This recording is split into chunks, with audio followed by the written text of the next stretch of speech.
السلام علیکم ورحمت الله وبرکاته. ملګرو خدای دې وکړي ستاسو به ټول ښه او جوړ یاست. ملګرو په دغه ویډیو کې به زه نن تاسو دروښیم چې تاسو څنګه کولی شئ چې خپل موبایل تیز کړئ.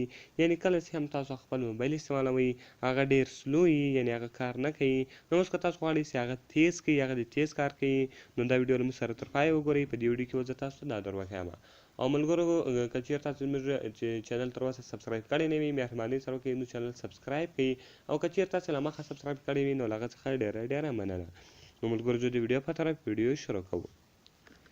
ملګرو تر ټولو مخکې تاسو لاړ شئ پلی سټور ته.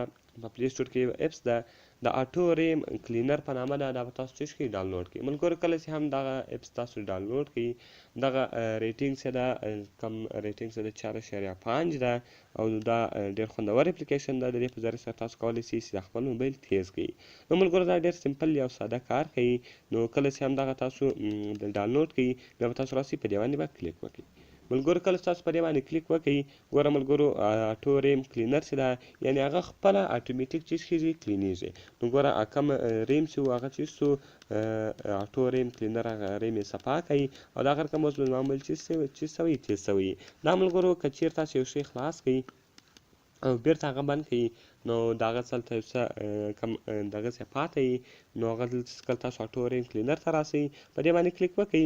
ګوره ریم کلینر وید نوټفایر اپس کې دې ووهلئ. په دې کې دلته تاته د هغه باره کې نور اپسونه درکوي، او د هغه رقم ملګرو دغه چې دا ډېر سمپل ساده اپلیکیشن ده.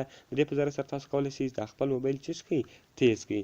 دا سمپل دی، بس د هغه کار کوي، او د هغه د دې په ذریعه سره دا د کوم موبایل ریم چې ده هغه ته تیزولی شئ. نو ملګرو خدای دې وکړي ستاسو به دا ویډیو خوښه سوې وي. که ویډیو خوښه سوې وي ویډیو لایک کړئ، له خپل ملګرو سره شیر کړئ، او د دغه رقم نورو ښایسته ویډیو لپاره نو چینل سبسکرایب کړئ، ځکه موږ په خپل چینل کې ستاسو لپاره هر ورځ د هغه رقم ښایسته ویډیوګانې اپلوډوو.